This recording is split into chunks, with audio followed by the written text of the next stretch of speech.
Threonine का, threonine ना, threonine का बताना था। ये OH कंटेनिंग में आता है, CH2 ये आपका R ग्रुप होता है थ्रियोनिन के केस में, ठीक है ना। चलो आगे बढ़ता हूं। ट्रिप्टोफैन, ट्रिप्टोफैन को रिप्रेजेंट करते हैं W से। किससे रिप्रेजेंट करते हैं? W से। This is abbreviation for tryptophan. अब देखो कैसे दिखता है ट्रिप्टोफैन, तो देखो ये वाला R ग्रुप आपको याद रखना है। सर CH2 तो सब जगह पे आ रहा है अभी, तो देखो मैं क्या कर रहा हूं,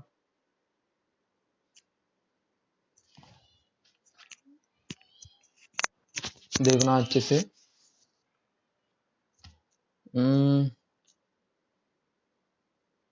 यहाँ पे डबल बॉन्ड, और यहाँ पे कुछ इस तरह से आप एक बार चेक कर लेना, ठीक है ना। तो ये जो रिंग होती है ना, ये इंडॉल रिंग होती है। कौन सी रिंग होती है?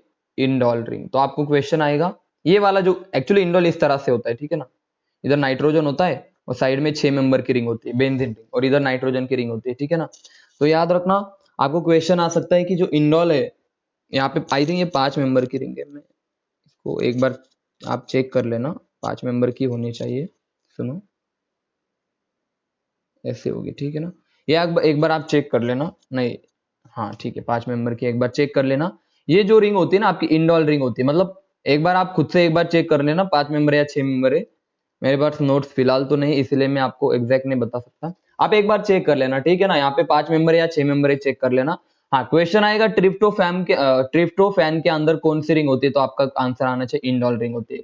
तो देखो इमिडाजोल ग्रुप किस में प्रेजेंट होता है? बोलो, इमिडाजोल किस में होता है? हिस्टिडीन में। और ट्रिप्टोफैन में क्या होता है? Indole ring.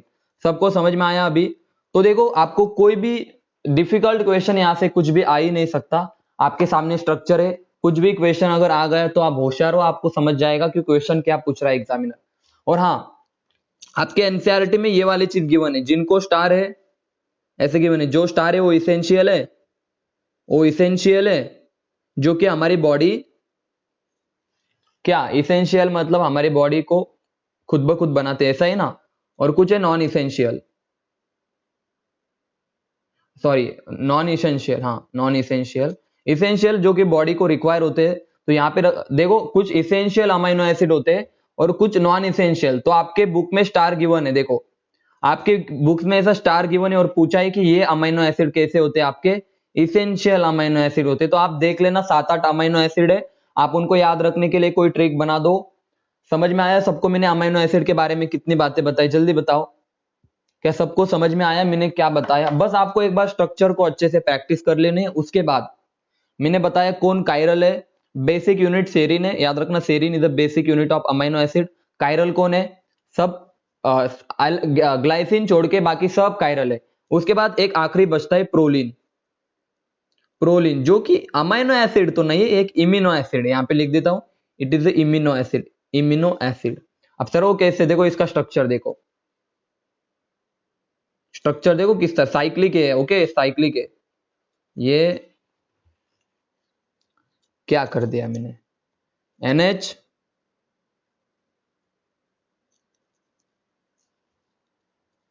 और ऊपर CH2H,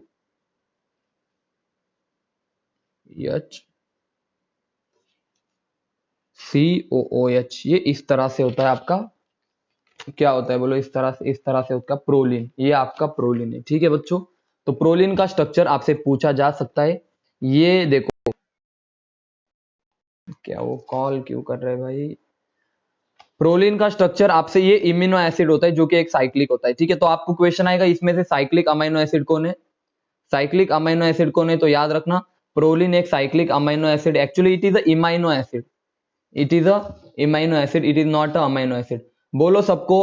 अब आप एक बार क्या करो, सुनो अच्छे से। एक बार क्या करो आप, जैसे लेक्चर खत्म होता है सारे अमाइनो एसिड एक बार चेक करो, और उसमें कौन, देखो वहां पे लिखा हुआ है कौन इसेंशियल है कौन नॉन इसेंशियल है। और सबके स्ट्रक्चर की एक बार प्रैक्टिस कर लो एनसीईआरटी से, ठीक है। यहाँ पे एक दो मतलब इधर उधर अगर हो भी गया होगा तो आप वहां पे करेक्शन कर लेना, ठीक है बच्चों। आपको याद करने का मैंने तरीका बता दिया, अमाइनो एसिड को हम कैसे याद रखेंगे। मैसेज करो, क्या अमाइनो एसिड सबको क्लियर है? हाँ या ना बताओ जल्दी से, क्लियरली बताओ। अब मैं क्या करता हूं, देखो मान लो मेरे पास अभी ये वाली चीज देखो, ये वाली इंपॉर्टेंट बात सुनो बच्चों, मेरे पास ग्लाइसिन है ये वाला एच NH, या ग्लाइसिन की जगह पे मैं बोलता हूँ एलेनिन है, ये मेरे पास एलेनिन है बच्चों। एलेनिन का ये होता है एन टर्मिनल, ये होता है एन टर्मिनल, और बच्चों ये होता है आपका सी टर्मिनल। क्या होता है बोलो? इस सी टर्मिनल, कार्बन वाला कार्बोक्सिलिक एसिड वाले टर्मिनल को हम सी टर्मिनल बोलते हैं। अब मैंने क्या किया, इधर एलेनिन है तो इधर ले लिया फॉर एग्जांपल NH2 COOH, और इधर ले लिया मान लो CH2OH। ये क्या है आपका बताओ? ये सेरिन है, और इधर ले लिया सेरिन। अब मुझे इन दोनों को जोड़ना है तो मैं क्या करूंगा, H2O बाहर निकाल दूंगा पानी, और इनको जोड़ दूंगा। समझे या नहीं समझे? अरे समझे या नहीं समझे? पानी बाहर निकाला, इनको जोड़ दूंगा। मैसेज करके बताओ हाँ या ना, ये वाली बात समझ में आई सबको? देखो ये वाली बात क्लियर है सबको? देखो C डबल बॉन्ड OH था हमारे पास क्या था? C डबल बॉन्ड OH था, और यहाँ पे था NH2 था। तो मैंने यहाँ से एक हाइड्रोजन लिया, ये एक हाइड्रोजन इधर से लिया, ऑक्सीजन लिया, तो ये निकलने के बाद क्या बनेगा? तो आप बोलोगे सर NH बनेगा, और इसी को बोलते पेप्टाइड लिंकेज। इसी को हम बोलेंगे पेप्टाइड लिंकेज, पेप्टाइड, इसको बोलते पेप्टाइड। और दो अमीनो एसिड के बीच में तो इसको बोलेंगे डाइपेप्टाइड। समझे या नहीं समझे? जल्दी बताओ। This is your dipeptide. ये जो है ना, ये डाइपेप्टाइड है, ये आपका N टर्मिनल है, और ये आपका C टर्मिनल है। मैसेज करके बताओ क्या क्लियर है सबको, कि ये वाली बात क्लियर है? अब देखो क्वेश्चन क्या आता है। अब क्वेश्चन देखो, वो बोलेंगे एलेनिन है, ग्लाइसिन है और वैलिन है, इनका स्ट्रक्चर बनाओ। तो एलेनिन बना दो भाई। एलेनिन कैसा दिखता है? ये ट्राइपेप्टाइड है, समझे? ये ट्राइपेप्टाइड है। अभी समझ में आ रहा है सबको?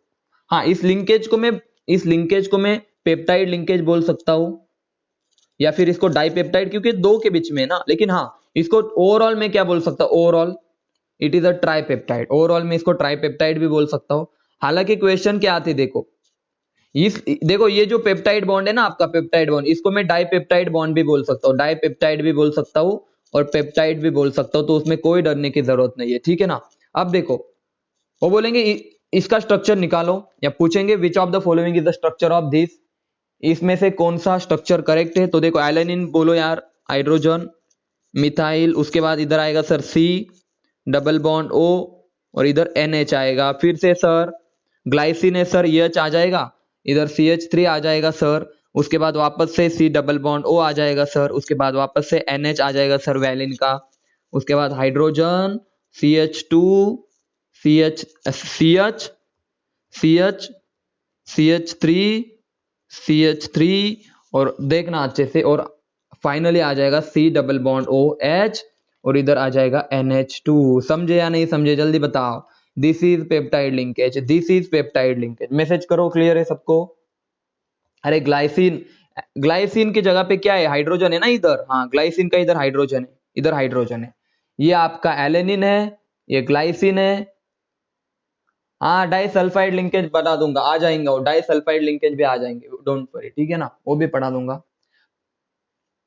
अरे डाइसल्फाइड लिंकेज मतलब क्या होती है पता है क्या? देखो हमारे पास सिस्टीन है, डाइसल्फाइड लिंकेज। अभी ये तो क्लियर है ना सबको, कैसे पहचानते पेप्टाइड लिंकेज? देखो CONH ये वाली चीज देखो रिपीट होनी चाहिए, CONH। अब आपका क्वेश्चन है सर डाइसल्फाइड लिंक, मेरे पास सिस्टीन है, तो सिस्टीन किस तरह से होगा? सिस्टाइन किस तरह से होगा भाई? CH2SH, और दूसरा CH2SH। बोलो। देखो डाइसल्फाइड लिंकेज के बारे में मैं एक आइडिया दे देता हूं। ये दोनों अमीनो एसिड है, ठीक है ना। अब मैंने क्या किया, इन दोनों अमीनो एसिड को अच्छे से देखो।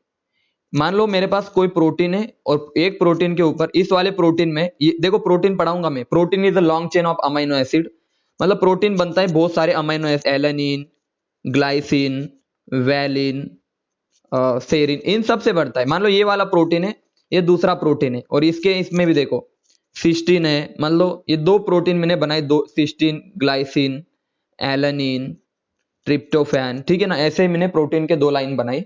अब दोनों तरफ मैं क्या कर लेता हूं, मान लो ऊपर की तरफ मैं सिस्टाइन लिख देता हूं, सिस्टाइन होता है ना, तो यहां से आएगा SH, CH2SH, नीचे वाले से भी मान लो SH लिखा।